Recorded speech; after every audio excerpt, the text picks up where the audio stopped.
তাফসীরের কিতাবে লিখেছেন আসলে আগে হলো বিসমিল্লাহির রহমানির রহিম, এই সিডিতে লেখা বিসমিল্লাহির রহমানির রহিম ইন্নাহু মিন সুলাইমান, এরপর হলো সিডির ভাষ্য। কিন্তু বিলকিস রানী সংসদে এই সিডি পড়তে যাইয়া যেইভাবে পড়ছে, এটা তো বিলকিস রানীর ভাষণ, সুতরাং বিলকিস রানী পড়তে যাইয়া তিনি বিসমিল্লাহ কইছে পড়ে, আগে কইছে সুলাইমানের কথা, যে আমার সংসদীয় এমপিরা যেন শুনিয়া ভালো করে গুরুত্ব দেয়, সম্রাট সুলাইমানের পক্ষ থেকে আইছে, এই জন্য এই বিধি কি আর বিসমিল্লাহর গুরুত্ব এটা কি আর বুঝেনি যে বিসমিল্লাহ আগে কইতে এটার গুরুত্ব আছে, তার কাছে বিসমিল্লাহ থেকে গুরুত্ব হইল সুলাইমানের বেশি। সম্রাট সুলাইমানের যে পত্র দিছে আমারে কম প্রমাণ করে লিছে, বিসমিল্লাহর গুরুত্ব তার কাছে কম, সুলাইমানের গুরুত্ব বেশি, এই জন্য পড়তে যাইয়া আগে সুলাইমান কয় এরপরে বিসমিল্লাহ কইছে। এই হলো বিলকিস রানীর ভাষণ। এখন তার সংসদীয় এমপিরা, সব এমপিদের ভাষণ, হে আমাদের রানী বিলকিস, নাহনু উলু কুওয়াতিন ওয়া উলু বাসিন শাদীদ, আমরা হলাম উলু কুওয়াতিন শক্তিশালী, আমাদের কাছে জনবল আছে, দলবল আছে, অস্ত্রের বল আছে, আমাদের তো কোনো জিনিসের অভাব নেই, বাহিনীরও অভাব নেই, অস্ত্রেরও অভাব নেই, অর্থেরও অভাব নেই। যুদ্ধ করতে বাহিনী লাগে, যুদ্ধ করতে অর্থ লাগে, যুদ্ধ করতে অস্ত্র লাগে।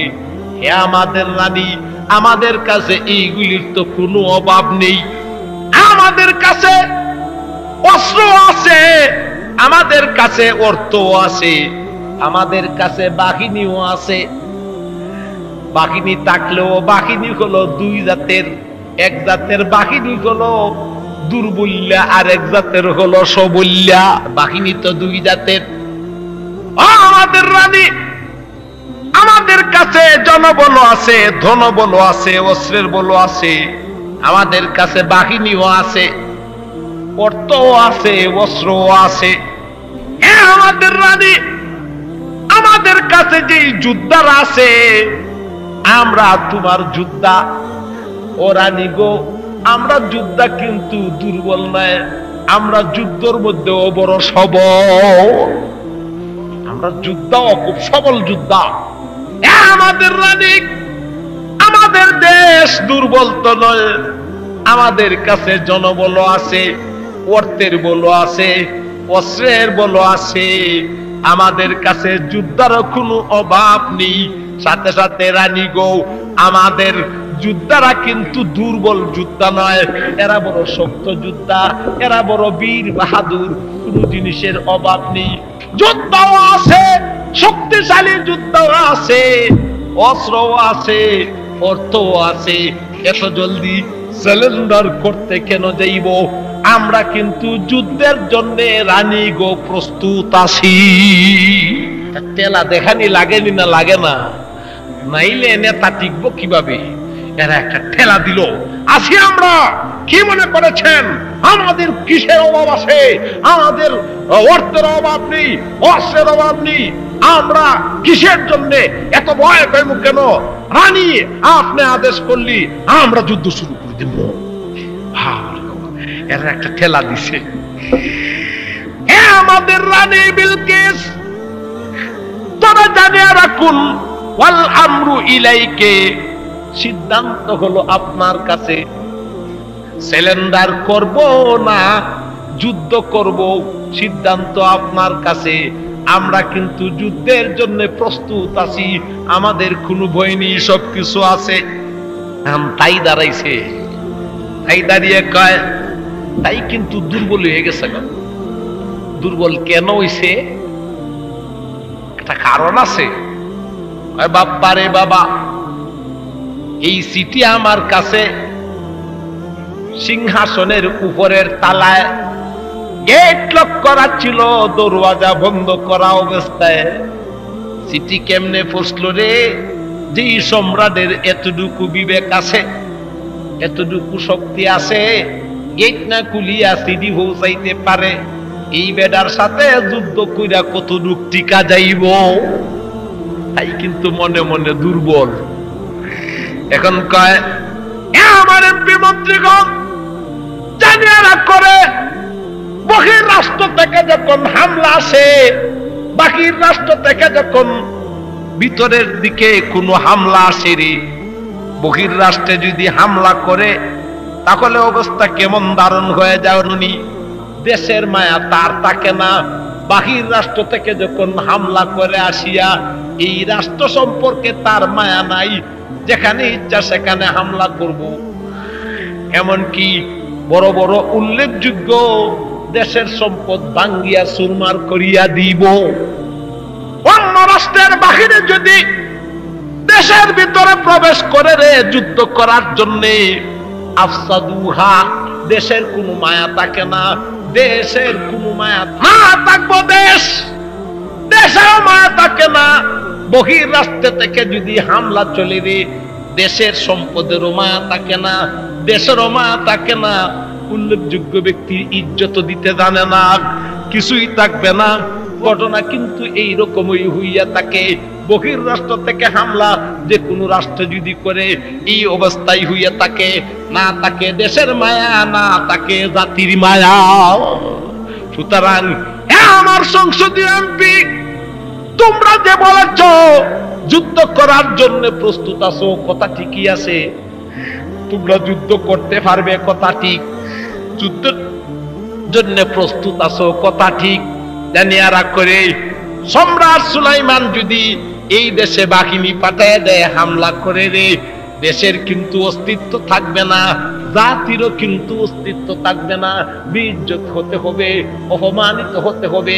দেশ হারাইমু, জান হারাইমু, জাত হারাইমু। সুতরাং এত জলদি সিলিন্ডার করারও দরকার নাই, এত জলদি যুদ্ধের জন্য প্রস্তুতি নেওয়ারও দরকার নাই। আমরা আরেকটা কাজ করি। কি কাজ? তাই কয় এত জলদি যুদ্ধের জন্য নামিও না, এত জলদি সিলিন্ডার যাইবার দরকার নাই। এর আগে একটা কাজ করার দরকার। কি কাজ করার দরকার?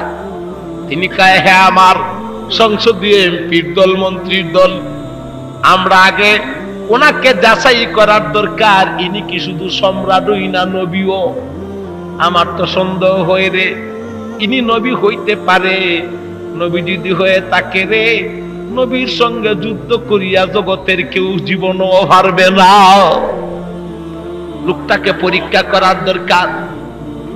আমার সংসদীয় এমপি, দুনিয়ার ইতিহাসে এ পর্যন্ত আমি শুনি নাই কোন নবীর সঙ্গে কেউ যুদ্ধ করে পারছে রে, পারা সম্ভব হইছে না। আমার সন্দেহ হইতেছে তিনি শুধু সম্রাট নয়, তিনি নবীও হইতে পারেন। এর একটা কারণ কি জানেনি রে? আমার কাছে যে সিডি আসছিল, কোন অবস্থায় আসছিল জানি? সংসদের উপরের তালায়, সিংহাসনের উপরের তালায় গেট বন্ধ করে দরওয়াজা লক করে ঘুমাইলাম। আমার বুকের মধ্যে পত্র গেল কিভাবে? তবে সন্দেহ তিনি নবী হইতে পারেন। নবী না নবী না এখনো তার পুরোপুরি বিশ্বাস হয় নাই, একই হয় নাই। সেই জন্য তিনি বলে, আমার এমপির দল, যুদ্ধ করার জন্য এত জলদি নামিও না, সিলিন্ডার করার জন্য তো জলদি নামার দরকার নাই। আগে আমরা পুরোপুরি একই হই, তিনি নবী না নবী না। আগে তাকে পরীক্ষা করার দরকার, তিনি নবী না নবী না। যদি নবী না হয় তাকে শুধু সম্রাট, তাহলে যুদ্ধের জন্য আমরা তৈরি হইয়া যাইব। আর যদি নবী হয়ে থাকেন রে, তাহলে সিলিন্ডার করার জন্য আমরা তৈরি হইয়া যাইব। যুদ্ধ করতাম না সিলিন্ডার করতাম, সিদ্ধান্ত নিব আগে পরীক্ষা করে দেখি তিনি নবী না নবী না। আমার সংসদ, আমার সিদ্ধান্ত হলো তাকে পরীক্ষা করার দরকার, তিনি নবী না নবী না। কিভাবে পরীক্ষা করব? আমি উল্লেখযোগ্য একটা হাদিয়া তার কাছে, ওনার কাছে পাঠিয়ে দেখি। ফানাজিরাতুন বিমা ইয়ারজুল মুরসালুন, হাদিয়া পাঠাইয়া দেখবো, হাদিয়া পাইয়া তিনি কতটুকু গরম থাকে না নরম থাকে, খুশি হয় না বেজার হয়। যে হাদিয়া নিয়ে যাইব, সেই লোকটা আসলে পরে আমরা সিদ্ধান্ত নিব। হাদিয়া পাঠানোর দরকার। কি হাদিয়া ফাটাইব? আমার ভাইজান এক তাফসীরে লিখেছেন 100টা স্বর্ণের ইট। কতটা স্বর্ণের ইট? 100টা স্বর্ণের ইট।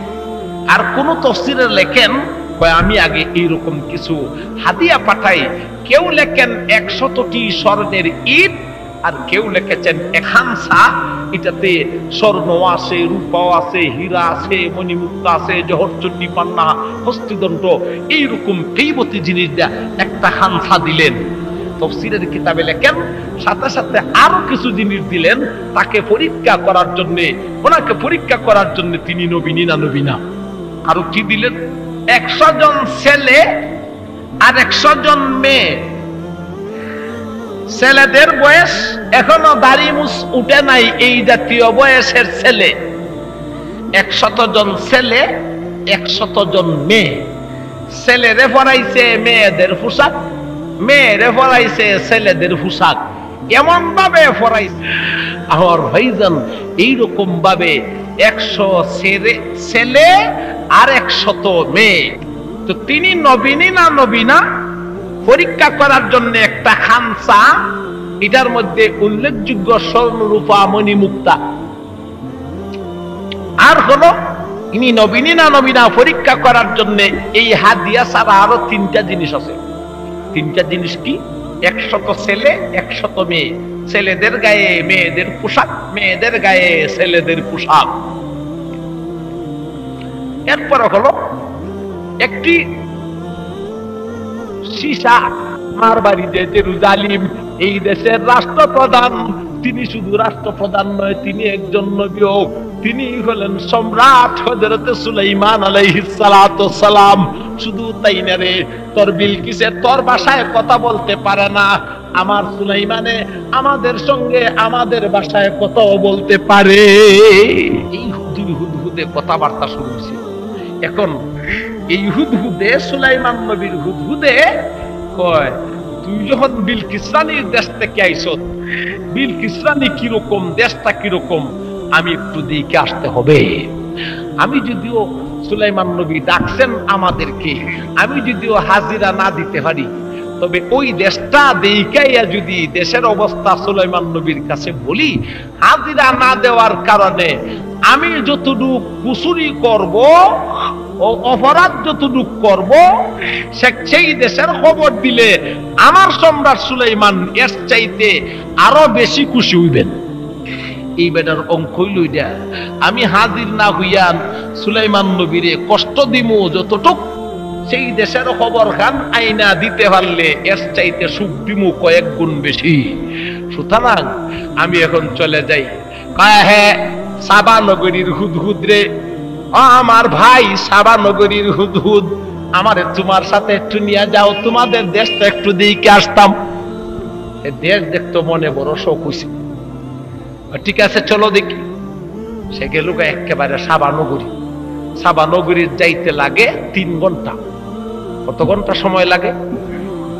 3 ঘন্টা সময় লাগে ফাঁকি, 3 ঘন্টা সময় লাগে। সে কিছুক্ষণ পরই সাবা নগরী ভ্রমণ করিয়া হাজির হইয়া সুলাইমান নবীর এই ভাষণের কিছুক্ষণ পরই দেখা যায় রে হুদহুদ হাজির হয়ে গেছে। এই হুদহুদে কায়, নবী সুলাইমান, আমি শুনতে পেয়েছি আপনি বলেছেন গ্রহণযোগ্য কারণ দর্শাইতে হবে, আর না হলে হয়তো শাস্তি নয়তো জবাব। নবীজি সুলাইমান, গ্রহণযোগ্য কারণ আমার কাছে আছে, কি জানেননি? ওগো নবীজি সুলাইমান, আমি চলে গেছিলাম আরেকটা দেশের মধ্যে। ও নবী সুলাইমান, আপনি নামাজে দাঁড়িয়েছেন, আমার সাথীরা খাওয়ানে বসছে, আমি ছোট্ট একটা পাখি, আমার পেটটা বড় ছোট, খাইতে বেশি সময় লাগে না, জটফটাইয়া শেষ করিয়া গেছি।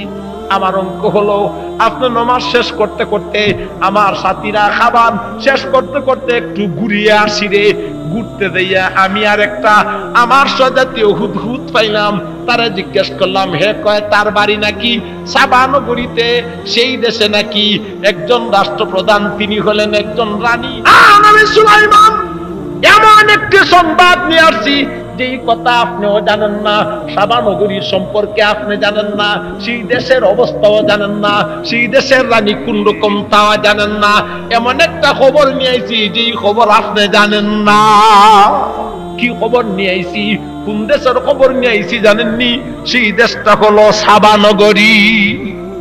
সাবাইম বিনাবাই ইয়াকিন, সাবা নগরী থেকে ইয়াকিনি একটি সংবাদ নিয়ে আসলাম। বিনাবাইন খবর, ইয়াকিন একেবারে, এর মধ্যে কোনো সন্দেহ নাই।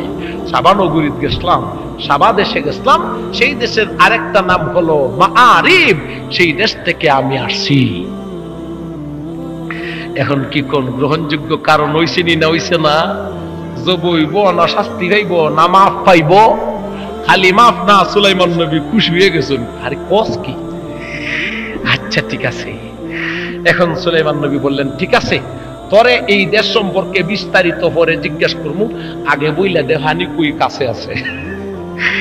হ্যাঁ দেখাই দিছে সুলাইমান আলাইহিস সালাম, এখানে হানি খুব কাছে। বাস দিন দে হুকুম দে হইছে, একেবারে উল্টায় ফল্টায় কুয়াবার ভুলিছে। হানির অভাব দূর হয়ে গেছে। তিনি এই সফর শেষ করলেন। সফর শেষ করে যখন উনি উনার সেই সদে অবস্থা বুঝতেছে, সেই দেশে যাইয়া দেখলাম একজন মহিলা, সেই দেশের রানী, রাষ্ট্রপ্রধান। কিন্তু এই বেডির ইমান নাই। ইমান আসেনি। মুসলমান মহিলা রাষ্ট্র, সেই দেশে একজন রাষ্ট্রপ্রধান পেয়েছি, সে হলো রানী, তার নাম হলো বিল